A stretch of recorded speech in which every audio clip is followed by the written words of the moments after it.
Ketika Anda dilayani, bicara soal Anda punya posisi. Tapi ketika Anda melayani, itu bicara soal Anda berfungsi. Yang mengerti katakan amin. Nah, bagaimana kita di dalam komunitas, dimanapun kita berada, kita bisa berguna. Kita harus berfungsi sesuai dengan karunia yang dipercayakan Allah dalam hidup kita. Setiap kita ini punya karunia dari Tuhan. Kita punya potensi, talenta, kelebihan, pengurapan, apapun bahasanya. Yang harusnya dipakai untuk jadi berguna bagi sesama dan kerajaan Allah. Amin. Tuhan berikan kita karunia supaya kita bisa hidup berguna. Di dalam komunitas harusnya karunia yang kita miliki itu kita pakai untuk saling mengisi. Saling bersinergi. Saling menciptakan karya bersama-sama. Kita akan jadi berguna ketika kita berfungsi dengan maksimal sesuai dengan karunia yang Tuhan percayakan dalam hidup kita. Masalahnya begini, seringkali orang gak ngerti karunia yang Tuhan berikan dalam hidupnya. Orang lebih peduli kepada posisi daripada fungsi. Anda punya berbagai kelebihan, saya percaya. Saya pernah sharing bahwa di dalam hidup saya punya talenta menyanyi. Karena itu dari saya SD, guru suka suruh saya nyanyi di panggung ketika acara-acara sekolah. Bahkan ketika saya melayani di awal-awal saya SMA dan bahkan kuliah, saya melayani sebagai singer dan worship leader. Pernah punya posisi sebagai worship pastor. Saya ngelatih choir, ngelatih worship leader dan lain sebagainya. Tapi pada akhirnya saya menemukan bahwa saya tidak berfungsi maksimal sebagai penyanyi. Orang yang tidak mengerti karunia yang terkuat yang Tuhan tanam dalam hidupnya gak akan berfungsi maksimal. Bayangkan kalau saya maksa mau nyanyi sampai hari ini, mungkin saya gak akan pernah menemukan karunia yang Tuhan taruh dalam hidup saya, yaitu berkhotbah. Perlu seorang Yohanes Kristianus yang Tuhan kirim dalam hidup saya untuk pecut saya dalam tanda kutip, untuk paksa saya berkhotbah. Waktu kami pacaran, saya sering dapat pewahyuan dari Tuhan. Tiap kali saya baca firman, selalu dapat pewahyuan. Saya bingung, makanya saya kalau baca Alkitab gak bisa ngikutin renungan Alkitab 1 tahun. Pasti ketinggalan. Kenapa? Karena target menghabiskan Alkitab 1 tahun itu kan bacanya banyak. Sementara kalau orang yang sering dapat pewahyuan, baca sedikit merenung.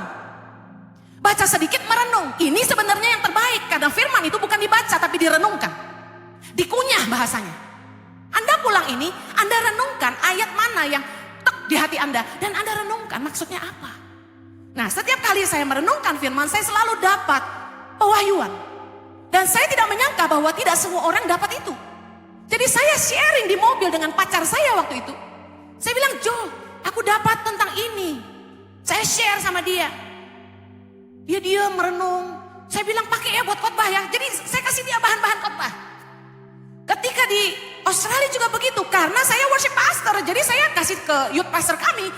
Justru waktu itu pegang departemen misi dan youth. Saya bilang, Jo, ini Jo, khotbahin Jo. Saya dapat ini. Saya kaya dengan inspirasi, lalu saya gak mau khotbah. Karena saya pikir, siapalah saya gitu. Gak mengerti karunia. Lalu kemudian mulai diberi mimbar oleh pimpinan, saya mulai khotbah dikit-dikit. Lalu saya mulai pulang ke Indonesia karena panggilan untuk Indonesia.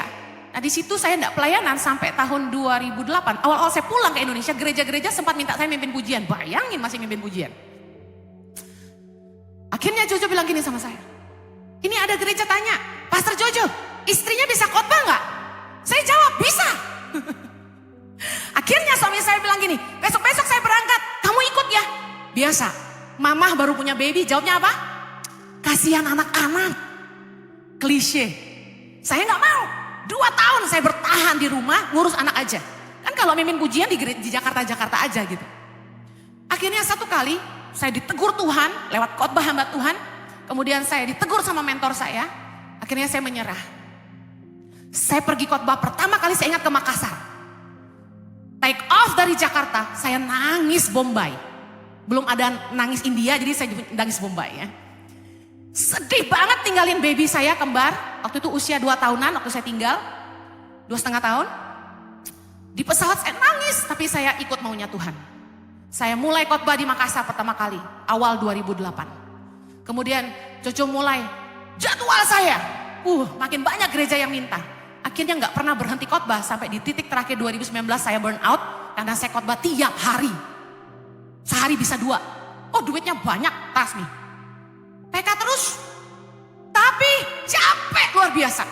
Khotbah tuh udah kayak khotbah, oh siap. Udah lancar banget. Tapi punya gereja, saya kasih tahu, jadi gembala. Stres kalau mikirin khotbah. Soalnya apa? Sekarang udah online. Kalau khotbah sama ketahuan. Dan jemaat karena rajin dengerin khotbah tiap minggu, tahu aja kalau saya khotbah sama. Jadi mau nggak mau khotbahnya harus baru.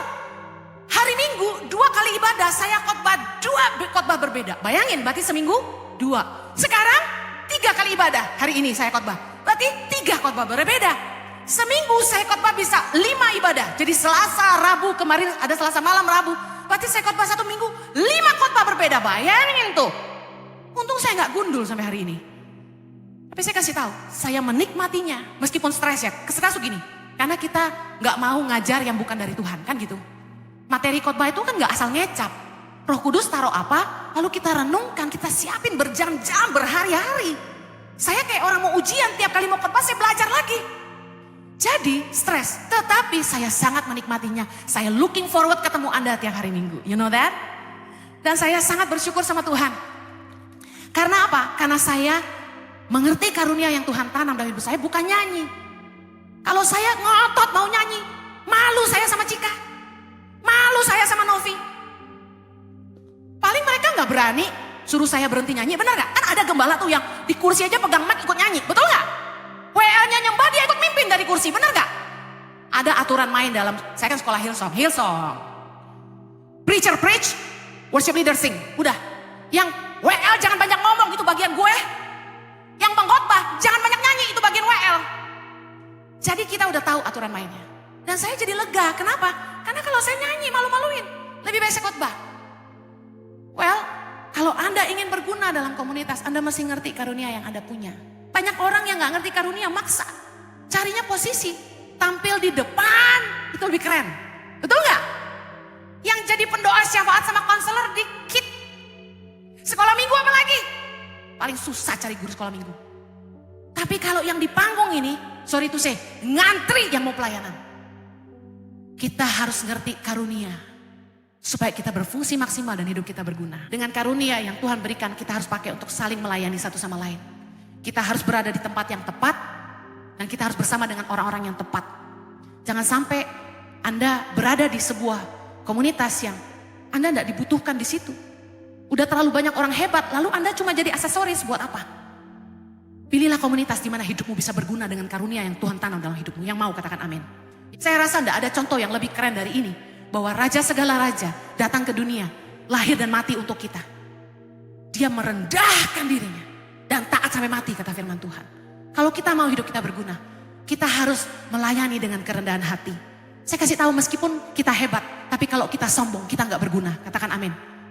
Saya pernah punya staf yang cerdasnya luar biasa, kreatifnya luar biasa, tapi sombongnya luar biasa. Suka merendahkan saya, suka kurang ajar sama saya. Pada akhirnya enggak ada kepake. Dia mau pergi enggak, saya tahan, silakan. Monggo, pintu terbuka lebar, go ahead. Sometimes orang yang merasa hebat, terlalu sombong untuk tetap tinggal sama-sama kita. Mereka merasa gini, gue gak butuh lu. Gue keluar dari sini banyak yang mau terima gue. Wah, ada 3 kali dalam hidup saya ketemu staf yang kayak begitu. 4, sombongnya minta ampun. Pernah 1 kali, gara-gara sombong. Dia bilang gini sama saya, gaji yang tangan pengharapan kasih saya itu, kalau saya keluar dari sini saya bisa dapat sama di tempat lain atau lebih besar. Oh monggo, saya bilang, silakan. Abis itu dia setengah mati dapat kerja. Makanya orang gak boleh sombong, amen. Orang hebat kalau tengil gak ada gunanya. Only humility that can bring great people together. Hanya kerendahan hati yang bisa membawa orang-orang hebat untuk bekerja sama. Mari miliki kerendahan hati untuk saling menghargai kelebihan masing-masing. Dan kerendahan hati untuk menerima kekurangan masing-masing. Seringkali di dalam komunitas kita nggak rendah hati. Kita bisa terima kelebihan orang, tapi kita nggak bisa terima kekurangan orang, itu sombong. Orang yang nggak bisa terima kekurangan orang lain, merasa diri lebih benar dan lebih baik. Setuju? Lihat suami istri. Ketika Anda nggak saling rendah hati, apa yang Anda katakan pada pasanganmu? Gue bisa hidup tanpa lu. Gue akan lebih happy kalau gue nikah sama orang lain dan bukan lu. Gitu kan? You feel better. Anda merasa Anda lebih baik. Saya kasih tahu, dia nggak nikah sama Anda pun dia akan hidup lebih baik. Dia bisa bilang kalau saya nikah sama orang lain dan bukan Jojo, saya akan lebih happy, nggak bisa. Kemarin saya ngomong sama anak saya gini. Saya bilang, Chloe, Zoe, kayaknya kalau mama mati duluan, papa sih nggak bakal kesepian. Jangan-jangan kawin lagi cepet banget, saya bilang. Soalnya saya bilang, papamu mah temennya banyak. Nggak pernah kesepian, dia kayak punya dunia sendiri gitu loh. Nggak ada saya juga dia nggak sepi. Tapi kalau saya sampai amit-amit nih, knock on the wood, no Lord, Jojo mati duluan, saya bisa kesepian abis. Kenapa? Karena saya orang yang nggak gaul. Temen saya itu temen Jojo. Can you imagine kalau Jojo nggak ada? Siapa mau berteman sama saya? Sepi banget kayaknya gue. So you live long. Haleluya. Kalau aku meninggal kamu mati, kamu nikah cepat. Saya mau nanya lagi nanti. Awas loh. Ntar gue rahasia, gue bikin surat warisan, bini lu gak dapat apa-apa. Gak apa-apa ya. Ini semua perempuan pasti gitu kan. Enak aja gue yang kerja keras, dia yang enjoy. No way. Tuh muka udah gue kasih serum tiap hari. Kenceng-kenceng gue yang nikmatin, jangan orang lain. Kalau kita gak rendah hati, kita gak akan bisa kerjasama. Pada kenyataannya, kita akan jadi berguna ketika kita bisa kerjasama. Amin. Bayangin nih, Anda punya orang hebat. Misalnya, disuruh, oke. Kalau orang rendah hati itu akan nanya gini, saya bisa bantu apa? Tapi kalau dia terlalu merasa hebat, kita bilang gini, oke, kamu tolong bantu di bagian situ ya. Dia bilang, apa? Di bagian situ? Kok gak tahu saya itu bisanya apa? Wih, sombong sekali. Saya gak level yang segini. Ngeri. Orang kayak gini, berguna gak kira-kira? Gak berguna. Artinya, memberi hormat, menghargai orang lain, bukan cari hormat buat diri sendiri. Kalau kita mau berguna, kita harus rendah hati. Kita saling membutuhkan. Amen. Saya nggak bisa sombong, saya nggak bisa bilang, gereja online itu mulainya di mana? YouTube gue, gitu. Tengil banget. Tanpa staff saya waktu itu namanya Hans, yang bantu saya set up YouTube Henny Christianus. Tanpa dia yang videoin saya meskipun sambil main game. Dan ngeditin video saya, dan bikin thumbnail-thumbnail aneh ya, ngerubah judul-judul khotbah saya, mungkin orang gak akan follow juga. Kebetulan aja Tuhan yang promosi, tapi Tuhan pakai orang lain untuk menolong kita. Kita gak bisa sombong, saya nih gaptek. Hans inilah yang pertama kali nolong saya. Sebenarnya ulang tahun Ici ini saya bilang, Hans bisa gak datang? Dia bilang, saya tinggal di Bali Bu, kerja. He's a very good guy. Kalau orang tuh mau rendah hati, dia mau ditegur, katakan amin. Mau terima masukan dari orang lain, katakan amin. Mau diajar, dibimbing, dididik, dibentuk, itu gak enak. Tapi kalau rendah hati, kita akan jadi lebih baik. Karena gak ada orang yang gak butuh dibimbing. Kalau kita rendah hati, kita akan mengutamakan kepentingan bersama di atas kepentingan pribadi. Mari kita belajar untuk saling rendah hati. Dalam hidup berkomunitas kita nggak boleh jadi beban, tapi kita harus jadi berkat. Salah satu poin yang paling penting dalam hidup berkomunitas supaya hidup kita berguna adalah kita nggak boleh jadi beban buat siapapun. Jangan punya mental aji mumpung. Katakan saya nggak boleh aji mumpung. Jangan memanfaatkan kebaikan teman. Jangan memanfaatkan kepercayaan teman. Tuluslah dalam hubungan. Saya kasih contoh ya, yang real ya. Jangan muka gratisan. Jangan maunya ditraktir terus sama orang. Jangan maunya diskon-diskon. Saya udah sering khotbah ini, kalau Anda belanja sama temenmu, sesama komunitas, jangan minta gratis, malu-maluin. Harusnya kita saling menolong, bukan saling merugikan, amin. Harusnya kita bayar lebih supaya kita memberkati. Saya nggak sama temen aja, maaf ya, yang saya nggak kenal nih, dia jualan online. Dia bilang, Kak totalnya 161, saya transfer 165. Oh terima kasih ya Kak, kenapa sih uang 4.000 aja pelit gitu. Berkati, sama temen loh. Pren, 20% ya pren, apaan lo, cas lebih yang kayak gini. Harusnya kita punya mental jadi berkat. Jangan ngerugin orang. Jangan diajak makan sama orang kaya, kita serakah. Wow.